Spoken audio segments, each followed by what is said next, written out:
नमस्कार, मी स्मिता गुणे। मंडळी, महाराष्ट्राच्या विधानसभेच्या या वर्षीच्या मतदानाचा आजचा हा अत्यंत महत्त्वाचा दिवस 20 नोव्हेंबर 2024। मी मतदान करून आले आहे। आपणही मतदान नक्की करा या आवाहनासह या व्हिडिओला सुरुवात करते।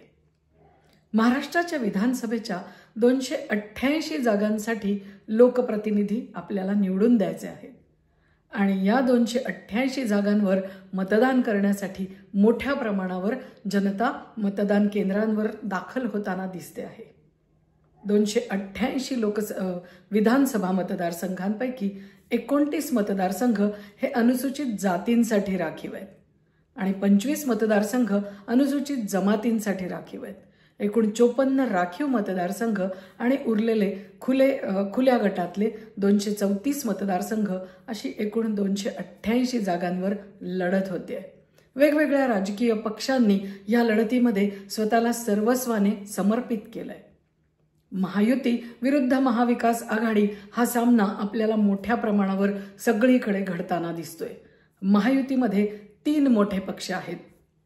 भारतीय जनता पक्ष, ज्याचं नेतृत्व देवेंद्र फडणवीसांकडे आहे, शिवसेना, ज्याचं नेतृत्व एकनाथ शिंदे जे महाराष्ट्राचे मुख्यमंत्री आहेत त्यांच्याकडे आहे, आणि राष्ट्रवादी काँग्रेस पक्ष, ज्याचं नेतृत्व अजित पवारांकडे आहे। असे हे 3 पक्ष एकत्र येऊन महायुती म्हणून ते आपल्या समोर आलेले आहेत।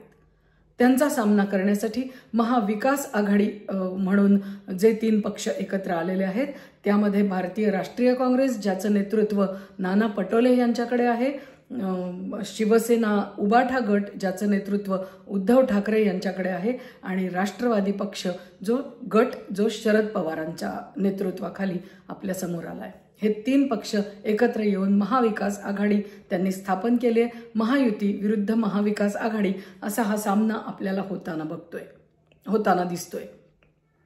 निवडणूक डिक्लेअर झाली, निवडणूक घोषित झाली, निवडणुकीच्या तारखा जाहीर झाल्या त्यापूर्वीपासूनच आणि तारखा जाहीर झाल्यावर अधिकच जोमाने या सर्व पक्षांनी आपला प्रचार सुरू केला।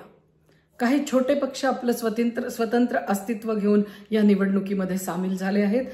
त्यामध्ये राज ठाकरेंचा मनसे, महाराष्ट्र नवनिर्माण सेना असेल, MIM सारखा पक्ष असेल, वंचित बहुजन आघाडी यासारखी आघाडी असेल, असे छोटे पक्ष आपलं स्वतःचं छोटं स्वतंत्र अस्तित्व ठेवून ते देखील या लढतीमध्ये सामील झालेत।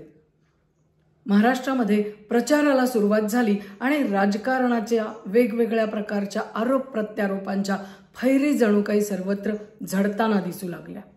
कोणत्याही पक्षाने समोरच्या उमेदवारावर आणि समोरच्या पक्षावर आरोप करण्याची एकही संधी वाया दवडली नाही।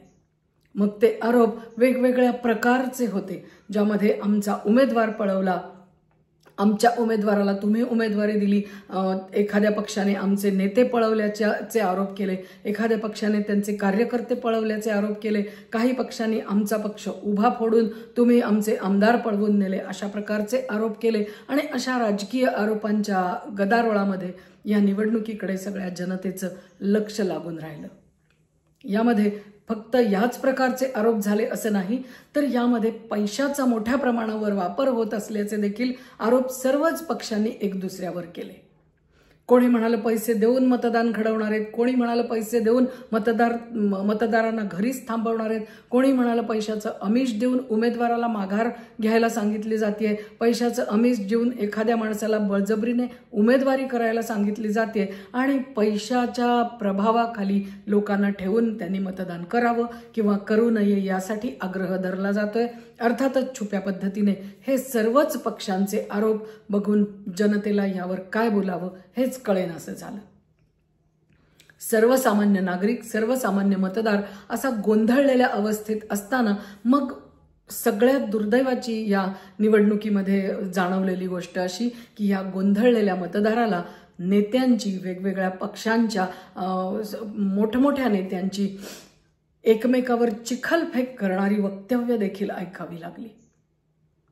एखाद्या नेत्याने दुसऱ्या नेत्यांवर, दुसऱ्या पक्षातल्या उमेदवारांवर किंवा त्या पक्षातल्या कार्यकर्त्यांवर, खास करून महत्त्वाच्या नेत्यांवर केलेल्या व्यक्तिगत चिखलफेकीमुळे सर्वसामान्य नागरिक विषण्ण झाला। त्या नेत्याच्या वैयक्तिक बाबी, त्या नेत्याचं रंग, त्या नेत्याचं रूप, त्याची आर्थिक सामाजिक परिस्थिती इतकंच नाही तर या नेत्यांच्या कुटुंबियांना देखील समोरच्या पक्षांनी प्रचारामधून माफ केलं नाही. या सर्व गोष्टींमुळे ह्या आरोपांना केवळ चिखलफेक हा शब्द चपखलपणे लागू झाला. महाराष्ट्रभर एकनाथ शिंदे आणि देवेंद्र फडणवीस या दोन नेत्यांनी प्रचाराच्या सभांनी अक्षरशः प्रचाराचा मोठा धुरळा उडवून दिल्याचं दिसलं. त्यांच्या खूप मोठ्या प्रमाणावर सभा झाल्या. अजित पवारांनी देखील आपापल्या प्रभाग क्षेत्रामध्ये उत्तम रीतीने सभांचं नियोजन केलं होतं. महायुतीसाठी मोठे मोठे केंद्रीय नेते आणि त्यांचे मोठे नाव असलेले दिग्गज मैदानात उतरले आणि प्रचाराच्या सभा घेताना दिसले. खुद्द पंतप्रधान नरेंद्रजी मोदी यांच्या देखील महाराष्ट्रामध्ये कितीतरी ठिकाणी सभा झाल्या. गृहमंत्री अमित शहांच्या सभा झाल्या. काही ठिकाणी राजनाथ सिंह येऊन गेले. फायरब्रँड नेत्या माधवी लता आपल्याला बघायला मिळाल्या. आणि इतकंच नाही, गोव्याचे मुख्यमंत्री प्रमोद सावंत, उत्तर प्रदेशचे मुख्यमंत्री सुप्रसिद्ध लोकप्रिय मुख्यमंत्री योगी आदित्यनाथ, स्मृती इराणी आणि अशा प्रकारच्या अनेक दिग्गज नेत्यांनी महायुतीसाठी लोकांना मतदानाचं आवाहन केलं. महायुतीची पाठराखण करताना केंद्रातल्या भाजपच्या नेत्यांनी कुठेही कसर सोडली नाही हे आपल्या लक्षात आलं. महाविकास आघाडीकडून काँग्रेसचे अखिल भारतीय अध्यक्ष मल्लिकार्जुन खरगे यांनी देखील महाराष्ट्रामध्ये मोठ्या सभा घेतल्या. राहुल गांधींच्या सभा झाल्या. प्रियंका गांधी देखील प्रचारासाठी येऊन गेल्या आणि रमेश चेन्नीथला यांनी देखील या प्रचारामध्ये मोठं योगदान दिलं. अशा दोन्ही प्रकारच्या शरद पवारांनी अनेक ठिकाणी सभा घेतल्या. शरद पवारांनी ह्या संपूर्ण महाविकास आघाडीच्या प्रचाराच्या फळीचं नेतृत्व केलं असंही आपल्याला म्हणता येईल. उद्धव ठाकरे यांच्याही सभा झाल्या. उद्धव ठाकरेंचे पुत्र आदित्य ठाकरे यांच्या देखील सभांनी महाराष्ट्र गाजवला आणि त्यांचे नेते रोज सकाळी आपल्याला टेलिव्हिजनवर दिसणारे संजय राऊत यांच्या भाषणातील वेगवेगळ्या प्रकारच्या त्यांच्या अत्यंत रांगड्या अशा किंवा ज्याला आपण ठाकरी भाषा म्हणू अशा प्रकारच्या भाषेतल्या वक्तव्यांनी महाराष्ट्रातली जनता आश्चर्यचकित होऊन गेली आणि त्यांच्या लक्षात आलं की प्रचाराची सगळी भाषा अत्यंत खाली भाषेचा दर्जा अत्यंत खाली घसरत चाललेला आहे आणि दर्जाहीन वक्तव्य, वैयक्तिक चिखलफेक यांनी यावर्षीची निवडणूक अक्षरशः गाजली. केवळ ह्याच गोष्टींमुळे निवडणूक गाजली असं नाही तर सामाजिक उलथपालथ करणाऱ्या अनेक गोष्टी, अनेक घटना या निवडणुकीमध्ये गाजल्या. जरांगेंचं मराठा आंदोलन असेल, ओबीसींचं वेगळं आंदोलन असेल, धनगरांच्या वेगळ्या मागण्या असतील, या सर्व मागण्यांनी महाराष्ट्र अक्षरशः ढवळून काढला आणि समाजातली एकीची घडी हळूहळू विस्कटायला सुरुवात झाली. त्यातच भर पडली लोकसभेच्या निवडणुकांच्या निकालानंतर. लोकसभेच्या निवडणुकीच्या निकालांमध्ये एका समाजाच्या गठ्ठा मतदानाचं चित्र समोर आलं आणि सगळ्या समाजामध्ये त्यावर मोठ्या प्रमाणात चर्चा सुरू झाली. एखाद्या उमेदवाराला एखाद्या पॉकेटमध्ये प्रचंड मोठ्या संख्येने मतदान झाल्यामुळे तो उमेदवार निवडून आला ही गोष्ट लोकांच्या लक्षात आली. ही गोष्ट राजकीय पक्षांनी देखील जनतेसमोर मांडायला सुरुवात केली आणि मग हिंदू मुस्लिम अशी धार्मिक तेढ या महाराष्ट्रामध्ये निर्माण होतीये की काय अशी परिस्थिती बघायला मिळाली. या निवडणुकीमध्ये बटेंगे तो कटेंगे, एक है तो सेफ है यासारखे नारे देखील सर्वत्र गाजले आणि त्याला या लोकसभेच्या निवडणुकीच्या निकालाची किनार लाभली होती. महाराष्ट्राच्या जनतेमध्ये या सगळ्या गोष्टींच्या विषयी अंतर्मनामध्ये विचार सुरू होते आणि त्यातच महायुतीने गेल्या 5 महिन्यांपूर्वी एक अत्यंत गेम चेंजर जिला म्हणू शकू अशा प्रकारची घोषणा केली, ती म्हणजे माझी लाडकी बहीण योजना.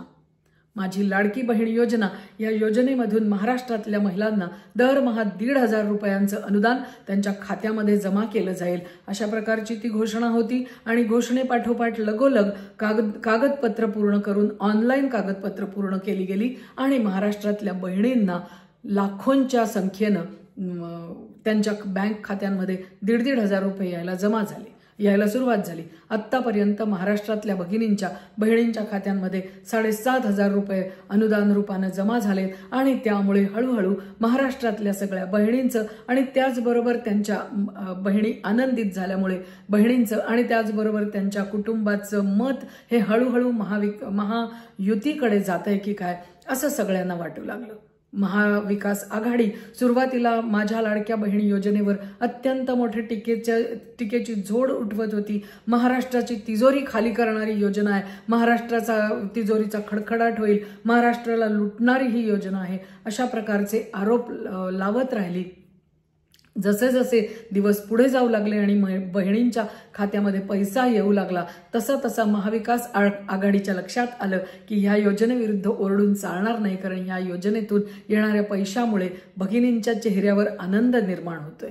आणि मग महाविकास आघाडी जागी झाली आणि त्यांनी आपल्या घोषणापत्रामध्ये गेल्या काही दिवसांपूर्वी घोषित करून टाकलं की आम्ही सत्तेवर आलो तर हे 1500 रुपये देत आहेत, आम्ही तर तुम्हाला 3000 रुपये देऊ. पण त्यांच्या 3000 रुपये देण्यामुळे महाराष्ट्राच्या तिजोरीतला होणारा खडखडाटाबद्दल काहीही वक्तव्य करण्याचं महाविकास आघाडीने टाळलं. महायुती अतिशय समाधानी आहे, कारण त्यांना माहीत आहे की त्यांना अशी अपेक्षा आहे की ही माझी लाडकी बहीण योजना ही मतदानाच्या दृष्टीने गेम चेंजर योजना ठरणार आहे. पण अनेक विकासाच्या योजना देखील आम्ही आणल्या, हे याची उजळणी करायला महायुतीचे नेते मागे पुढे हटले नाहीत. त्यांनी त्यांच्या सगळ्या योजनांची उजळणी प्रचारादरम्यान केली. मग माझी लाडकी बहीण योजना असेल, महिलांना एसटी भाड्यामध्ये 50% सवलत असेल, शेतकऱ्यांची वीजमाफी असेल, मोफत धान्य योजना असेल, वयोश्री सारखी योजना असेल, निराधारांना आधार देणारी योजना असेल, वृद्धांना तीर्थक्षेत्री पर्यटनाची योजना असेल, अशा कित्येक योजनांची उजळणी महायुतीने या प्रचारामध्ये करून घेतली. महायुतीकडे विकासाचे अनेक मुद्दे होते. त्यांच्याकडे समृद्धी महामार्ग हा एक मुद्दा होता. मुंबईतले कोस्टल रोड असतील, मेट्रो असतील, सगळ्या मोठ्या शहरांमधल्या मुंबईमधली, पुण्यामधली, नागपूरमधली मेट्रो हा देखील त्यांच्या प्रचाराचा एक महत्त्वाचा मुद्दा होता. नागरिकांच्या जीवनात सुविधा निर्माण करता याव्यात, त्यांच्या अडचणी दूर करता याव्यात म्हणून या सगळ्या योजना आम्ही आणलेल्या आहेत. हा महायुतीचा महत्त्वाचा मुद्दा होता. त्याचबरोबर मोठ्या मोठ्या उद्योगांबरोबर महायुतीने जी चर्चा सुरू केली आहे आणि जे उद्योग महाराष्ट्रामध्ये येऊ पाहत आहेत, तो देखील एक महायुतीच्या प्रचाराचा महत्त्वाचा मुद्दा होता. महाविकास आघाडीकडे रोजगार, पाणी, शेतमालाचे भाव असे मुद्दे होते. लोकसभेला जो शेतमालाच्या भावाचा प्रश्न मोठा उभा राहिला होता आणि ज्याचा परिणाम महायुतीच्या मतांवर झाला, तो घटक ह्या वेळच्या प्रचारामध्ये थोडासा कमी असल्याचं जाणवलं. लोकांच्या मनामध्ये त्याबद्दलची चर्चा कमी असल्याचं जाणवलं. महाविकास आघाडीने मांडलेले प्रश्न लोकांपर्यंत पोहोचले, तसेच महायुतीने केलेल्या योजना आणि महायुतीने चालवलेले सरकारचं कामकाज हे देखील जनतेने पाहिलं. जनतेच्या मनामध्ये याविषयीचा तौलनिक अभ्यास देखील या दरम्यान सुरू झाला होता. पण त्याचबरोबर सामाजिक वेगवेगळ्या प्रकारच्या ज्या घटना घडत होत्या त्याचाही परिणाम या सगळ्या निवडणुकीच्या मतांमध्ये होणार यात काही शंकाच नव्हती. महाराष्ट्रामध्ये कित्येक ठिकाणी मोठमोठी नामवंत घराणी या निवडणुकीच्या काळामध्ये दुभंगलेली पाहायला मिळाली. पवारांचं दिग्गज घराणं दुभंगून आता कितीतरी दिवस झालेत आणि काका विरुद्ध पुतण्या ही लढत आपल्याला बारामतीमध्ये बघायला मिळणार आहे. विदर्भामध्ये अत्रामांचं घराणं आहे, वडील आणि मुलगी यांची लढत तिथे होतीये. अनेक ठिकाणी अशाच प्रकारच्या कौटुंबिक लढती होणार अशी चर्चा सुरू असताना त्या लढती आज तरी तिथे थांबल्या आहेत. पण कुटुंबांमधल्या दुफळ्या ह्या आपल्याला सर्वत्र बघायला मिळाल्यात. अगदी ठाकरे घराण्यात देखील राज ठाकरे रोज उद्धव ठाकरेंवर आणि त्यांच्या मुलावर आदित्य ठाकरेंवर आरोपाच्या फैरी झाडताना आपल्याला दिसत आहेत. महाराष्ट्राच्या राजकारणात ही दुभंगलेल्या कुटुंबांची कहाणी या प्रकारची सवय महाराष्ट्रातल्या जनतेला नव्हती आणि व्यक्तिगत चिखलफेकीचा तर महाराष्ट्रातल्या जनतेला अत्यंत दुःखद असा अनुभव या निवडणुकीच्या निमित्तानं सगळ्या राजकीय पक्षांनी दिला. विकासाचं राजकारण, महाराष्ट्रातला पुढे घेऊन जाण्याचं राजकारण हे कदाचित थोडंसं मागे पडतंय की काय असं वाटावं, अशा प्रकारचे आरोप आणि सभांमधली भाषणं याच प्रकारची आपल्याला ऐकायला मिळाली. विशेषतः महिलांचे जे प्रश्न उभे राहत आहेत, युवकांचे जे प्रश्न उभे राहत आहेत, त्यामध्ये नेमकी महायुती, महाविकास आघाडी आणि इतर पक्ष यांची भूमिका काय असेल ह्याबद्दलची सगळ्यांना उत्सुकता होती. ह्या निवडणुकीमध्ये 2024च्या निवडणुकीमध्ये महिलांसाठी कोणताही राखीव मतदारसंघ नाही, पण 2026 मध्ये मतदारसंघांची पुनर्रचना होणार आहे आणि महिलांच्या 33% आरक्षणाचं बिल संसदेनं मंजूर केलेलं असल्यामुळे कदाचित 2026च्या मतदारसंघ पुनर्रचनेमध्ये महिलांसाठी वेगळे राखीव मतदारसंघ असण्याची शक्यता निर्माण झाली आहे. तोपर्यंत 2024च्या निवडणुकीत महिलांना फार मोठ्या प्रमाणात उमेदवारी मिळालेली नाही. पण महिलांच्यासाठीच्या या माझी लाडकी बहीण योजनेमुळे महिलांचं स्वत्व फुलवण्यामध्ये महायुती यशस्वी झाली आहे असं वाटतंय. आता ह्या सगळ्या लाडक्या बहिणी आणि महाविकास आघाडीने त्याविरुद्ध केलेले आरोप प्रत्यारोप या सगळ्याच्या आणि ह्या सगळ्या अवतीभवतीच्या प्रचंड गदारोळाच्या आणि गोंधळाच्या अस्वस्थतेच्या वातावरणामध्ये आज महाराष्ट्रातला मतदान करण्यासाठी मतदान केंद्रांकडे जाताना दिसतोय. माझंही आपल्याला आवाहन असेल की आपणही अजून मतदान केलं नसेल तर मोठ्या संख्येने घराबाहेर पडा आणि मतदान नक्की करा. आपला मतदानाचा हक्क बजावल्याशिवाय राहू नका. कारण आपल्या मतदानामधून आपण आपल्याला कोणत्या प्रकारचं सरकार हवंय, कोणत्या पक्षाचं सरकार हवंय, काय विचार घेऊन पुढे जाणारं सरकार हवंय, विकासाच्या दिशेने महाराष्ट्राला कुठे नेणारं सरकार हवंय हे आपण पाहणार आहोत. हे आपण आपलं मत तिथे नोंदवू, त्याच्यातून सिद्ध होणार आहे. येत्या 23 तारखेला महाराष्ट्रातल्या जनतेला नेमकं काय हवंय याचा निकाल 23 तारखेच्या संध्याकाळी लागणार आहे. पण ह्या निवडणुकीच्या निमित्तानं महाराष्ट्राचं राजकारण बदलतंय. ते अतिशय विखारी, अतिशय व्यक्तिगत आणि अतिशय द्वेषपूर्ण प्रकारचं होत आहे की काय ही भीती मात्र मनामध्ये दाटून आल्याशिवाय राहत नाही. महाराष्ट्राच्या राजकारणाला पुन्हा एक सुंदर दिशा मिळो, महाराष्ट्र विकासाच्या दिशेने अधिक वेगाने दौडत जाओ, हीच या आजच्या मतदानाच्या दिवशी आपण आशा बाळगूया. या मतदानाच्या दिवशी महाराष्ट्रातल्या सुज्ञ जनतेनं मतदानाद्वारे आपलं मत निश्चितपणे मांडावं हेच आवाहन पुन्हा एकदा करते.